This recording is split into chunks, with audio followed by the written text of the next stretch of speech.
My mom abandoned me at my grandparents' house when I was 8 years old because her new family needed space, but now I'm asking them to leave my house. Let me start by saying that I was kicked out by my mom because she needed to impress her new husband. Well, if kicked out sounds too harsh, we can say she took me out of my own house and made me live with my grandparents on my father's side. I have all the good memories until my dad was alive. Unfortunately, we lost him when I was 7 years old. As a child, I was devastated. I was very close to my dad, and saying goodbye to him in a coffin broke my heart. I still remember that moment very clearly, and it saddens me to this day. While I was still processing the loss, my mom appeared with another man and insisted that I call him Dad. I was like, no way. I don't know if I was right or wrong, but it just didn't feel right to call him Dad just a few months after my own father passed away, which I now think was too quick on her part. After that first meeting, I often found him in my mom's bedroom, and it was hard to see how quickly my mom had moved on. She didn't even wait a year before bringing my dad's replacement into the house. I wasn't ready to accept him as my dad's replacement. I had just turned 8 when they planned their beautiful wedding. They arranged a pretty big wedding for second marriages. Anyway, it's not my business. She left me with my grandparents while she went on her honeymoon. A month passed, but she didn't show up. I kept asking my grandparents when mom would come to pick me up, but they had no answer. Then, suddenly she appeared one day. I was so excited to see her after such a long time. I ran to hug her, but she had brought all my belongings to leave me at my grandparents' house. I was devastated, to say the least. I lived with my grandparents until high school. I was happy with them. My mom used to show up sometimes, just to tell me how much she loved and cared for me. Sometimes I used to question her why she abandoned me at my grandparents' house if she loved me so much. She had no answer. She tried to cover it up by saying, "Oh, your grandparents are getting old, they need a hand with groceries and taking out the trash." It was much later when she admitted the real reason. She had given my room to her husband's children. Bill, mom's husband, had 2 kids who moved into our house with Bill after their wedding. Mom prioritized her new family over me. It was natural for me to feel resentful about it, so eventually, I stopped bothering her. After high school, I left my grandparents' house, but I visited them often. They were like saviors to me. They raised me. If it weren't for them, my childhood would have been ruined. Now, I am 24 years old. After working a year in marketing, I thought about starting my own business. I needed capital for that, so I thought about renting out my house. Oh, if I didn't mention it before, there's a surprise for mom and her loving family. Actually, the house they live in belongs to me. Yes, that's right. My dad made a will on his deathbed and meticulously left me every last penny he had, including the house. I was a child when the lawyer read the will after the funeral, but from the expression on my mom's face, I can safely say she didn't like it at all. Later, I learned that she tried several times to contest the will but lost each time. My dad had made the will very precise that the house would be mine, but I could only sell or rent it out after I turned 21. Until then, no one could touch the property. My grandparents believe that Dad probably foresaw Mom's plan, and that's why he made a strict will. Otherwise, she could have manipulated me in my childhood to give her the house. Last month I called Mom to inform her about my plan to rent out the house, but she didn't answer my calls. This week, when I went to see my grandparents, I told them I was planning to earn some extra money from the house. They had a strange reaction, and I asked them what was going on. They said that I might not face much resistance in evicting Mom from the house because her stepdaughter is pregnant by a teenager who has run away from his responsibilities. Also, Bill has lost his full-time job and is working at a store in the evenings. So, basically, they are in a bad financial situation. Now, I really don't know what to do. I mean, I need that house too. I've quit my job now and need capital to start my business. Update 1. The situation has gotten quite dramatic, picking up from where I left off. As I said, my grandparents informed me that Mom and her family are going through a tough time, so they might not vacate my house. I thought about informing Mom of my plan and giving them a few months to get their lives together. Before, I was thinking of giving a month's notice, but knowing their situation, I thought of giving them 3 to 4 months. Since Mom wasn't answering the calls, I went to see her at the house. The house was no longer the same, and neither was my mom. Both had a cold vibe. Maybe she had seen the reason behind my visit. When she saw me at the door, she gave me a fake smile and a half-hearted hug. Keep in mind, we were seeing each other after a long time.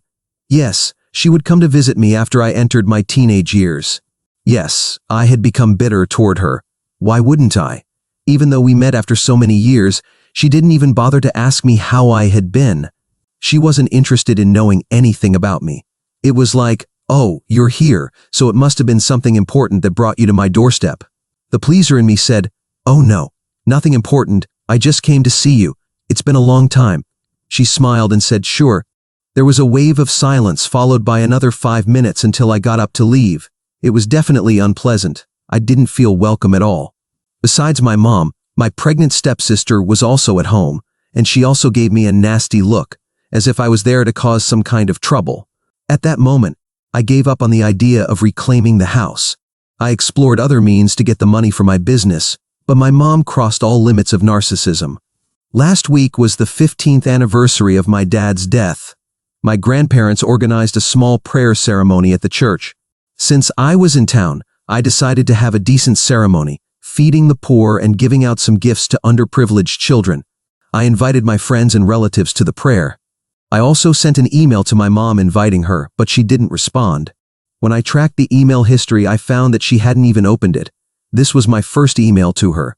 I thought it might have gone to spam or something, so I showed up at her house again. This time, my mom wasn't home. My stepsister Brenda answered the door, but without any greetings, just a direct question. "Are you back again? What's up?" I said I was there to see my mom. She said, "With the way she talked to you last time, do you think she wants to see you again?" She said it so directly that I didn't quite get what she meant. And I blurted out that I was there to invite my mom to my dad's prayer ceremony. She laughed in my face and said, "That was like ages ago. You're still holding on to that? Get over it." I said, "Excuse me, he was my dad, and it's none of your business to comment on it." She rolled her eyes and went to her room. I stood there like an idiot for a few more minutes, then left a note for my mom on the table. I asked her to call me back. She called me the next day, and I told her about the prayer ceremony. She remained silent for a minute, and then said she couldn't go because she had to take Brenda for a checkup. That was a bummer. I mean, she could have said she would try, but to reject it outright was disappointing. I sarcastically replied, "Yes, of course, she's your priority. We are nobody to you. Good luck raising that narcissistic woman and her bastard child." She got furious because I used that word. I said, "Why should I be kind to her when she was so nasty to me?" She mocked my emotions to defend her. Mom said it was natural for her to be upset. "You can't talk about the dead in front of a pregnant woman. You're as insensitive as your dead father." The moment she said that, I lost it. I shouted at her not to speak ill of my father. If anyone is insensitive here, it has to be her. The way she was talking about my dead father, she said, "Your father died 15 years ago, for God's sake, get over it." I said, "Sure, like you did in a matter of weeks or maybe days. Who knows? You know what? You don't need to come. My father wouldn't like your prayer after seeing your true colors." I hung up the phone after saying this. That same day, I hired a lawyer and started the process of sending a legal eviction notice.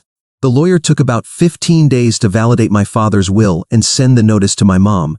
As expected, when the eviction notice reached her hands, she panicked. Apparently, she never thought I would go so far as to get revenge for not attending my dad's prayer ceremony. I laughed at her voicemail and blocked her. When she couldn't contact me anywhere, she showed up at my grandparents' house. I wasn't there at the time. Oh yes, I'm living with my grandparents again until I reorganize my life. My mom pleaded with my grandparents to convince me to withdraw the eviction notice. My grandparents are peaceful and kind people, so they didn't throw her out. They said they had nothing to say about it, it's my property, and I can do whatever I want. Fair enough. The answer didn't sit well with her, and she blamed my grandparents for raising me to be a spoiled brat. Seriously, what was she smoking when she said that? I asked my grandmother why she didn't say anything to my narcissistic mom. My grandparents said, "We don't want to mess with a woman like that." I said, "I want to mess with her, and now I'm not going to let them live in my house for even a day longer." I served them the eviction notice according to the tenant laws of the country. Though they aren't tenants, they aren't paying me any rent. Plus, I'm the one paying property taxes every year, so legally, I have the right to kick them out right away. My grandparents are God-fearing people. They convinced me to wait, otherwise I was determined to evict them right then and there. The next day, I got a call from my mom. I ignored it. She did the same to me when I called her. She sent me a message to talk saying it was urgent. I replied that I had to check my calendar to see if I would be at my grandparents' house. This didn't sit well with her. She sent a long response saying she was trying to impose on me. What did I do with her 5-paragraph email? Nothing. That's right, I didn't respond. Maybe she got the hint that I wasn't going to cave to her pressure. During my childhood, whenever I cried or threw tantrums to go home, instead of comforting me, she would scold me and tell me to behave. She scolded me to be a good boy and not throw tantrums. This was her parenting style, and it worked to keep her happy and stop me from messing with her. She would stop sobbing. But after she left, I would stay in a corner of the house for hours. Not anymore. It's time for her to be alone, but sadly, she won't have a corner all to herself. So she came to see me, and I deliberately made her wait for an hour. She was anxious. I asked my grandparents to stay out of it. She kept asking them about me. They said they didn't know and told her to wait in my room. When I finally came to see her, she looked at me as if to say, "Well, where were you? I've been waiting here for an hour." But she said nothing, absolutely nothing. She just sat there with a serious face. People in her situation would have tried to please me, but she stood firm in her arguments. She said, "Well, let me start. I can't sit here forever. I have things to do." I muttered under my breath, "Of course, finding a house is hard work." She looked at me annoyed and said, "What's this notice about?" I replied, "It's written in English. I'm sure you can read it, or do you want me to read it for you?" She was absolutely furious. She threw the notice in my face and said she wasn't going to vacate the house over something as stupid as a notice. After she finished yelling, I said, "Then let's wait and see the repercussions of not following the court order." She said, "I gave birth to you. Don't try to be smarter than me. That house belongs to my husband and me, and no one can kick me out of it." I said, "Surely a legal heir can." I calmly responded to her provocations to annoy her, and I succeeded. But the moment she referred to my dad as her husband, I lost it. Seriously, do you have the audacity to call him your husband when you skipped his prayer ceremony, saying it was history? You don't deserve his house. You're just an illegal occupant, and I'm going to free that house of all parasites. She stood up and said she was done being nice to me, and that now I would have to deal with her lawyer. I laughed and said, "Sure, go ahead. We still have 20 days left. Let's see what you pull out of your hat." Update 2. I got the house after a lot of conflict, as I mentioned in my previous post. I gave my mom and her family a 30-day notice to vacate the house. She came to me and tried to twist the whole situation. I stopped her, and she left. The next series of events were nothing but pure narcissism on their part. Can you believe her stepdaughter Brenda came running to me and even threatened to file a harassment complaint against me? She was playing the pregnancy victim card, like saying, "I can do whatever I want because I'm carrying a child inside me." I said, "Woman, pregnancy is not a pass to get away with everything."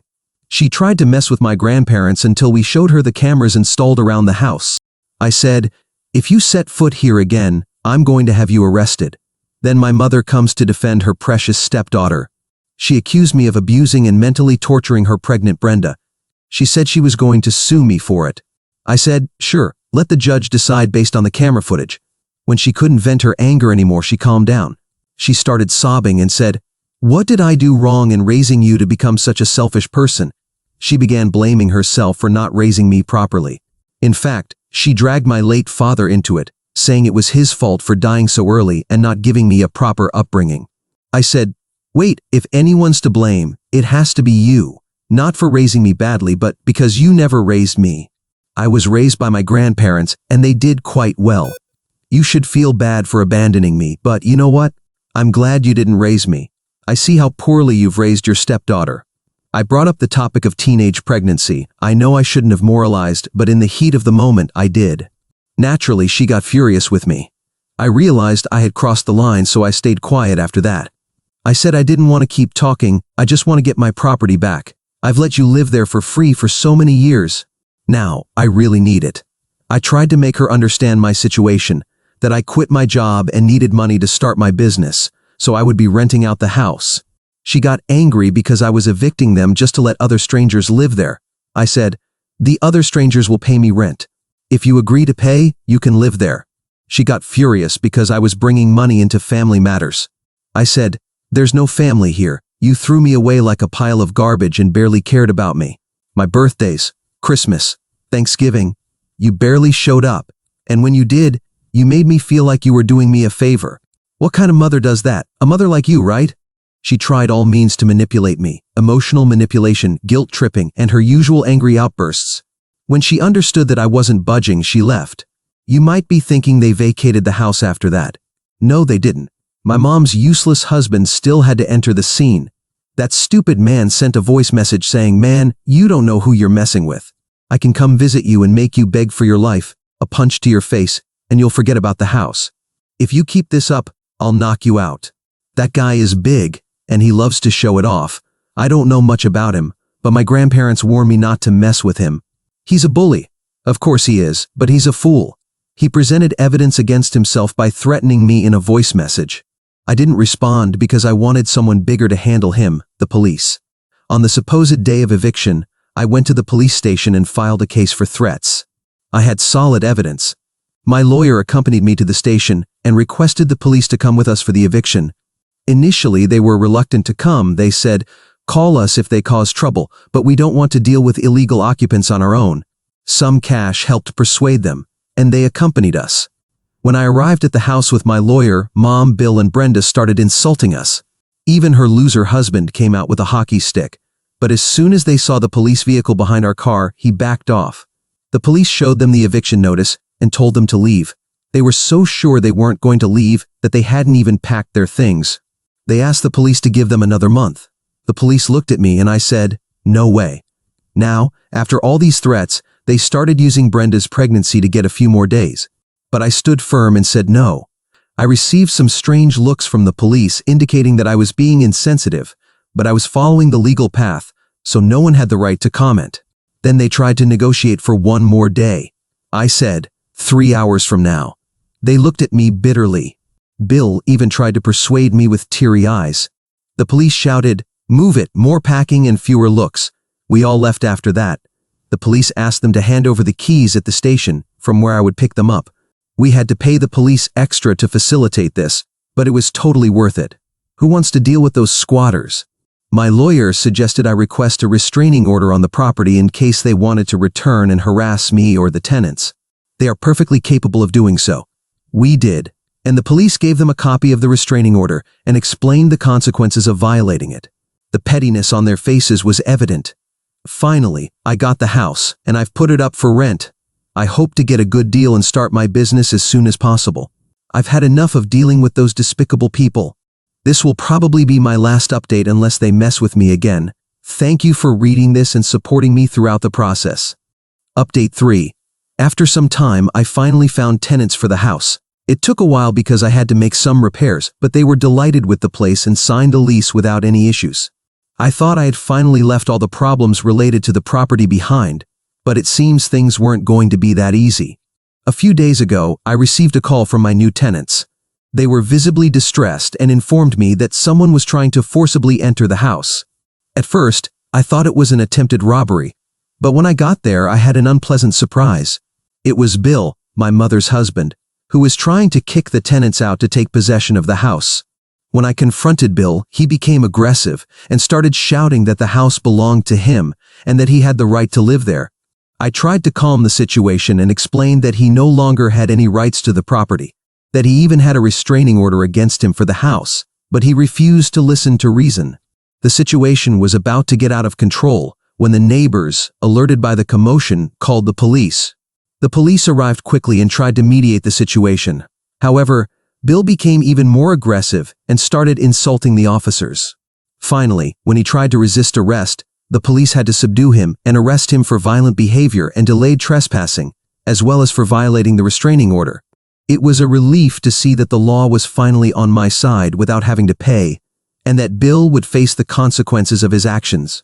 The tenants were a bit worried about everything, but they were also grateful for the police's intervention, and they were able to continue living in the house without further interference.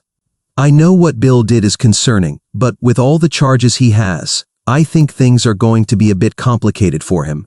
He has several charges, some where the police themselves are witnesses, so at least he won't be bothering us for a while. We'll see if he's such a tough guy when he spends time in jail. Update 4. My mother came to my grandparents' house to talk to me, and she was lucky to find me because I've already found a cheap place to move to. So I won't bother my grandparents anymore. With the money I get from my house, I can rent something and save the rest to invest in my business. She wanted me to drop some of the charges against Bill, which I'm sure I won't do, I don't even know if I can, since the charges are actually filed by my tenants, although I don't know the legal details. The only charge I think I could drop would be the one related to the restraining order, but I won't drop that either. Saying that this response didn't sit well with my mother is an understatement, but it's not like she can convince me of anything. She said that everything was going wrong for them now, and that I shouldn't add more problems. But none of that convinced me. I know some will say I'm too harsh with them, but I certainly think I've done enough. I gave them a month to leave the property or pay rent, and they didn't like either option. The only thing they would have liked is for me to let them continue living there for free, which wasn't going to happen. They did it until now, so I think what I'm asking for is fair. As for Bill, in total, the charges carry a 12-year sentence, but that's only if they give him the maximum sentence for the charges, which I doubt will happen. Although, if he gets at least a few months in jail, with some interesting cellmates, maybe when he gets out, he won't be as tough as he is now.